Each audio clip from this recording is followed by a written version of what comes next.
טוב, אנחנו היום 4 ימים לעומר. טוב, מידת נצח שבחסד. אז אני עוד פעם חוזר שאנחנו תמיד צריכים למצוא יש את המידה העיקרית ויש את המידה המשנית, כי אמרנו שכל מידה יש בה 7 מידות. ובסופו של דבר אנחנו צריכים לתקן את כל המידות האלה כדי להגיע בעצם ליום לפני האחרון. מה זאת אומרת? יש לנו במידה האחרונה זה יהיה המלכות של המלכות, ואז אנחנו נגיע לשבועות, בסדר? וכבר בשבועות בעצם כבר ספרנו ותיקנו את כל 7 מידות. אז היום אנחנו מתקנים את המידה שנקראת נצח שבחסד. אז נתחיל בין אדם למקום. התבונן האדם בדעתו שהקדוש ברוך הוא חי וקיים לנצח, כמו שדרשו חז"ל, שהקדוש ברוך הוא מבלה את מעשיו ואין מעשיו מבלים אותו. ומצד זה גם שפעו וחסדיו הטובים הנמשכים מאיתו לקיום העולם בכלל, ועם כל האדם בפרט, הם תמידיים וקיימים לנצח. ובזה יבוא לאהוב את הבורא יתברך, על ידי התעוררות שיתעורר בראותו את רוב טובו וחסדו מתגלה בנצחיותו, ונמצא משלים ומשיג מידת החסד, שבה אהבה מידת הנצח, שבה הנצחיות וההתמדה. אז אמרנו, קודם כל צריך להתבונן במידה שנקראת נצח. מה זה נצח? נצחיות. ולהתבונן בזה שהקדוש ברוך הוא נצחי. אין הזמן פועל באינסוף ברוך הוא. ועל ידי זה שאנחנו מתבוננים בנצחיות הזאת, אז אנחנו יודעים שהקדוש ברוך הוא גם מטיב לך לנצח. זאת אומרת, כל דבר הוא נצחי. על ידי ההבנה הזאת שקדוש ברוך הוא נצחי, זה יגרום לנו לאהוב את הבורא יתברך בצורה עוד יותר גדולה, כן? תשוקה יותר גדולה, כי אני יודע שבעולם הזה, עם כל הכבוד, אני אוהב את הילדים שלי, אני אוהב את ההורים שלי, אני אוהב אפילו את אשתי. בסופו של דבר זה זמני. זאת אומרת, זה משהו של 60, 70, 80, 90 שנה. עם הקדוש ברוך הוא אני הולך להיות איתו נצח. אז פה אני מקבל בעצם את הנקודה הזאת של האהבה הנצחית הזאת. ולכן אני מחבר את מידת הנצח עם מידת האהבה שהיא רומזת לחסד. חבוד, ייתן לי ליבו. ייתן אל ליבו כי לצורך היותו משיג את אהבת הבורא יתברך וקרבתו, יש לו להשתדל להתנצח עמו יתברך, שהרי זה רצונו, כדוגמת מה שמצינו באברהם אבינו ובמשה רבנו, שבראותם חרון אף בעולם, עמדו והתנצחו עם בוראם כביכול. בסופם שהשיגו את אהבתו, ואילו נוח שלא נתן ליבו להתנצח ולבקש על דורו, נקרא רואה שוטה, וכזאת ישכיל ויחדש ניצחונות בדעתו לטובת הכלל והפרט. בסופו שישיג גם הוא את אהבת הבורא יתברך, ונמצא משיג את אהבתו של הבורא יתברך על ידי ניצחונו. יפה. אז באמת אומר לנו פה הרב שלצורך היותו משיג את אהבת הבורא יתברך וקרבתו, יש לו להשתדל להתנצח עמו יתברך. צחי, מה זה להתנצח עם הבורא יתברך? מה זה להתנצח עם הבורא יתברך? לנצח את הבורא? כן, להתנצח עם הבורא. מי יתנצח עם הבורא? אני רוצה לנצח אבל את הבורא. יפה. הבורא רוצה שתתנצח אותו. אברהם אבינו התנצח עם הבורא. נכון. שהלך אברהם אבינו לסדום שם ואמר לו עם 50 צדיקים, עם זה התווכח 45. איתו. מי עוד התווכח עם הבורא יתברך? משה רבנו. מה שאמר לו שהוא עמד לא על רוצה. ההר, עמד על ההר. כן. אמר למה? אל נכון. כן, אל... מה? זה עמך, זה אתה תשמיד הוצאת את עמך. אותם מארץ מצרים, זה העם שלך, מה? כן, בסוף המורה התרצה לו. כן. אז אנחנו רואים שהבורא כביכול רוצה שתנצח איתו, ואפילו אומר רבי נחמן רוצה שתנצח אותו כביכול. ומי לא יתנצח עם הבורא יתברך? נוח. נוח. שאמר מבול. מבול, יאללה, העולם, קיבל, לא בסדר. התפלל, לא ניסה. תן לנו את המבול, הכל יהיה בסדר. הכל, מה שאתה אומר אני עושה. כן. זאת אומרת, הקדוש ברוך הוא לא רוצה שתהיה יסמן, Mhm. אלא תבוא ותתנצח עם הבורא יתברך. עכשיו, זה דבר מאוד מאוד, אתה יודע, אתה קורא את זה בראשונה, אתה קורא את זה שאומר רבי נחמן, הקדוש ברוך הוא אוהב שאתה מנצח אותו, זה נשמע לך קצת מוזר. מה, הקדוש ברוך הוא רוצה שאני כביכול אנצח אותו? הוא אומר, כן. הקדוש ברוך הוא יש תענוג מהנקודה הזאת שאתה מתנצח איתו. בעולם אני לא, אנחנו כמו שהצדיקים, אנחנו אומרים, הצדיק עודר, הקדוש ברוך הוא מקיים. כן. אפילו לפעמים שהקדוש ברוך הוא כביכול לא מסכימים. אבל הוא אומר, גזרת, אז אני, איך אומרים, נותן לך את הניצחון. בסדר? אז זה היום הזה, זה מידת הנצח. אז לכן, על ידי התנצחות עם הבורא, אתה גם משיג את האהבה של הבורא. למה? אתה אומר, תראה מה זה הבורא, איך אני יכול, אפילו הקדוש ברוך הוא רוצה שננצח אותו. כמה אני צריך לאהוב את הבורא יתברך. זה גם על היום, על היום-יום שלנו אפילו. זה שהקדוש ברוך הוא, למה אתה עושה לי את הצרות האלה, למה הפלת לי את הכנס הזה, למה פה, תעזור לי, תשנה את הגזר דין שלך, תעשה איתי חסד. תראה כמה התאמצתי, כמה זה. זאת אומרת, לבוא וככה לפעול. בסדר? אז על ידי זה אמרנו שמידת האהבה מושרשת בחסד, ומידת הנצח, כן? שאמרנו שהיא מתחברת עם מידת החסד, לכן זה הנצח שבחסד. אז זה בין אדם למקום. מה קורה עם בין אדם לחברו? חבוד. בין אדם לחברו, בכל חסד שעושה עם זולתו, יראה לשוב ולהתמיד בו גם בזמן אחר, באופן שיהיה נמשך לנצח. וזה השיג שייתן אל ליבו שכך הוא יהיה הנהגת הבורא יתברך ונמצא משלים את חסדו, ששורשו בחסד בהתמדתו ששורשו בנצח, וכמו שכתב בספר עומר התנופה, וזה לשונו. יפה, קודם כל נבין מה שזה, ואז נראה את עומר התנופה. זאת אומרת, מה הוא אומר? הוא אומר שאתה עושה גם חסד, אבל תעשה חסד שהוא לעולם שלנו הוא נצחי, זאת אומרת, משהו שהוא מתקיים, לא משהו שהוא רגעי. חסד לאורך זמן, זאת אומרת, אם נשיג שידוך לאיתן, אנחנו פה, נכון, וואי, מקווה, אנחנו... שיתמיד בשידוך כמובן, אחרי זה. אנחנו, כן. את שלנו עשינו, נכון. זה עכשיו העברנו נכון. אליו. זאת אומרת, לעשות משהו מתמשך, בסדר? חסד שהוא מתמשך.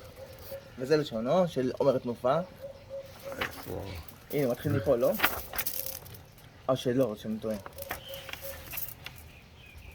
איפה רשום אומר התנופה, הנה, בוא נראה. בהערות? הנה, וזה לשונו, כן, הוא מתחיל מכאן. וכן מידת הנצח. וכן מידת הנצח שבחסד נלמוד להבין שכמו שלמעלה החסד שופע לעולם בלי הפסק, כמו שאמר הכתוב, תהילים פ"ט ג', עולם חסד יבנה. כי לולא כן חס וחלילה היה עולם שמם כידוע. כמו כן אנו עם בני ישראל נדבק במידה זו נצח שבחסד. רצוני לומר שגם כי ייתן האדם את כל עונו בפעם אחת, עם כל זה, כשתשיג ידו חייב ליתן בכל פעם כפי השגת ידו בלי הפסק. וכמו שאמרו רבותינו ז"ל בעירובין נ"ד, כל מקום שנאמר נצח אין לו הפסק, ולזה ירמוז לנו נצח שבחסד. ועל ידי זה יגרום כי גם למעלה תאיר מידת החסד בלי הפסק, כמו שכתוב בתיקונים. יפה מאוד. אז אומר לנו בספר עומר התנופה, כן? אומר לנו בעוד זמן, כתוב הרי עולם חסד ייבנה. כן? ובעצם הוא אומר שאם הקדוש ברוך הוא לא יעשה את העולם הזה נצחי, אז חס וחלילה, אז כל העולם הזה היה נחרב ולא היה נקרא עולם חסד ייבנה. הרי אנחנו ראינו שהקדוש ברוך הוא נתן לנו בעצם לעולם את הקשת, נכון? קשת בענן. מה זה? זה ברית. ברוך הוא אומר, לא משנה כבר מה יהיה, אני מקיים את העולם. אני כבר, איך אומרים, לא ייתן עכשיו לעולם חס וחלילה להתבטל. אז זה במידה שנקראת נצח. ולמה הקדוש ברוך הוא עושה את זה? כי מידת הנצח מורכב במידה שנקראת חסד, כמו שאנחנו רואים היום, נצח שבחסד, שמה עולם חסד ייבנה. אז משום החסד שלי, אני, איך אומרים, לפעמים מישור את הדין, איך אומרים, נותן לעולם המשך קיום, ולכן כשאנחנו רואים קשת, אז אני חושב שאני ראיתי את זה במשנה ברורה, אומר החפץ חיים, אל תגיד לחבר שלך, קשת בענן, תסתכל קשת. אומר, למה כתוב שם? הוא נדע לזה משנה ברורה, למה? לא... שיש עוד עבירות, שיש סיבה הוא אומר... להפסיק את העולם, אבל בגלל החסד שהקדוש ברוך הוא עושה איתנו, הוא שומר עלינו, הוא משאיר אותו. כלומר, שאם אתה רואה קשת בענן, זה אומר שעכשיו העולם אמור להיות עכשיו להיחרב, והקדוש ברוך הוא עושה לנו את הקשת להזכיר לנו את הברית שהקדוש ברוך הוא ממשיך לקיים את העולם. לכן, כותב שם במשנה ברורה, למה לא יגיד לחברו? כי הוא מוציא לשון הרע על העולם. אתה מבין? מוציא לשון הרע על העולם. כאילו, אתה תסתכל איזה קשת יפה. עד עכשיו חבר לא יסתכל, עכשיו אתה מראה לו את הקשת, ועכשיו אתה כאילו הוצאת לשון הרע על העולם. תראה איזה בחינה זה. עוד יוסיף וישתדל. יאללה, איתן, תקרא. עוד יוסיף וישתדל לפעול חסד כזה שיש בו קיום ונצח, כדוגמת מה שנצרך חברו לממון, ויש ביכולתו להלוותו, אך יכול הוא גם להעמיד לחברו עסק, שעל ידי זה יוכל להתפרנס ברווח, ולא יצטרך להלוואה כלל. לתת לו חכה, לתת לו דק. נכון? הרי באופן זה מקיים בחסד עצמו נצח וקיום, ונמצא משלים את מידת החסד שבה חסדו על ידי מידת הנצח שבה הנצחיות. באמת יש דרגות במצוות הצדקה. רגע, שאלה. כן. זה לא קשור לזה, אבל זה כן קשור. כן. הבוקר קראנו שלא תלווה את העני עם ריבית נשך, נכון? נכון. ואם אתה מלווה לעשיר, מה קורה? לא. כל אחד בעם ישראל, כן? אנחנו ראינו היום את העניין הזה גם, שאם אתה עכשיו מלווה לחבר שלך בגד, בעצם אם הוא מבקש הלוואה אז הוא נצרך בעצם, נכון? דיברנו על זה. כן. אז קודם כל, עניין של הריבית, לכל אחד בעם ישראל אסור לה, באמת חס וחלילה להלוות בריבית. וגם ראינו... רק לבנקים. כן, זה... רק לבנקים. הם מעל המשרד. הם מעל הזה. אבל טוב, יש בזה עוד מה לדבר על זה, אבל אני רוצה להתמקד בעניין של הצדקה, שהרמב"ם מביא כמה דרגות של צדקה. לא כל דרגה שווה לצדקה. זה שאתה נותן לחבר שלך והוא יודע שזה אתה נותן לו, זה לא כמו שאתה נותן לו בסתר. בסדר? אתה נותן לו שהוא לא יודע שזה אתה. נתן בסתר זה הכי גבוה, לא? יש משהו יותר הכי גבוה. אתה יודע מה? שגם אתה לא יודע שאתה נותן. לא. למצוא לחבר שלך עבודה. כן. למה? כי אז כי הוצאת פה- אותו מהמעגל. לא רק אותו מעגל, גם זה שאתה נותן לו בסתר, עדיין הוא מתבייש, הוא מקבל, אתה כן. יודע, יש לו איזה ביזיון.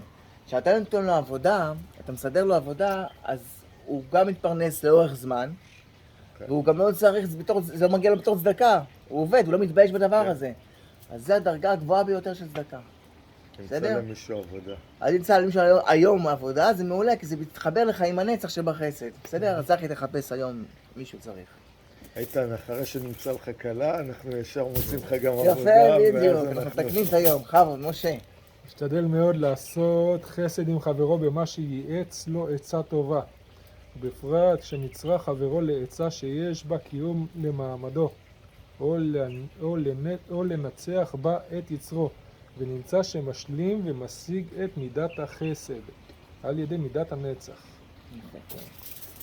שים איזה יופי. ישתדל מאוד לעשות חסד עם חברו במה שיעץ לו עצה טובה. למה? מה קשור לעצה ולנצח? ידוע שהכליות יועצות. הכליות זה כנגד נצח ועוד. בסדר?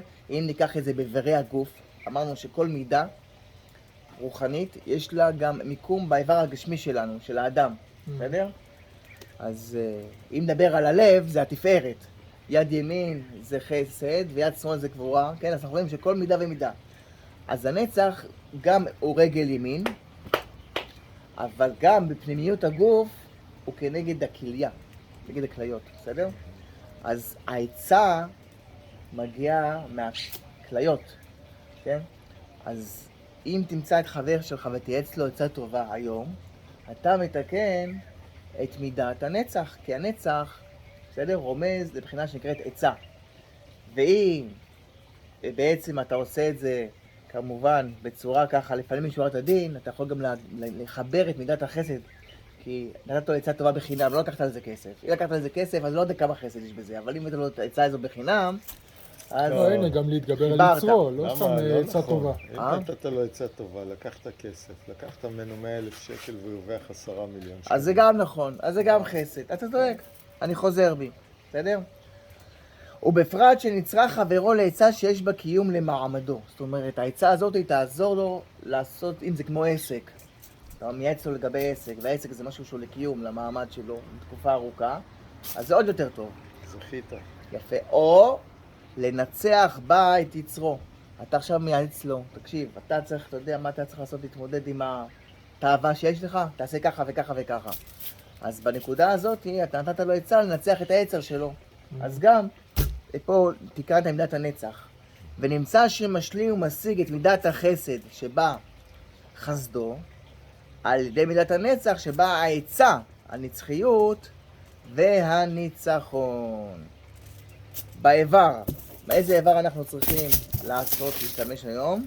רגל ימין. תשתמש ביד ימין רגל. בכל ניצחונותיו. הוא שואל רגע שאלה, למה יד ימין ולא רגל ימין? נו, לא נוטלים את הרגל? כי היום זה לא השבוע של הנצח. מה השבוע של היום? זה החסד, אנחנו נמצאים בחסד. זאת אומרת, כל השבוע זה היד. היד החלוקה. אז הפרטות, בדיוק, יש חלוקה פרטית של הנצח ביד עצמה, שזה החסד. כלומר, כשנגיע לשבוע של הנצח, כן. הכל יהיה באיבר של הרגל, ושם יהיה החלוקה הפרטית ברגל. בסדר? שאלה אבל יפה, ראית בדיוק? כן. חדד לנו יותר טיפה. כדי לזכור, תזכור, השבוע אנחנו משחקים כדורסל, שבוע הבא כדורגל. יפה, הנה, אתה רואה.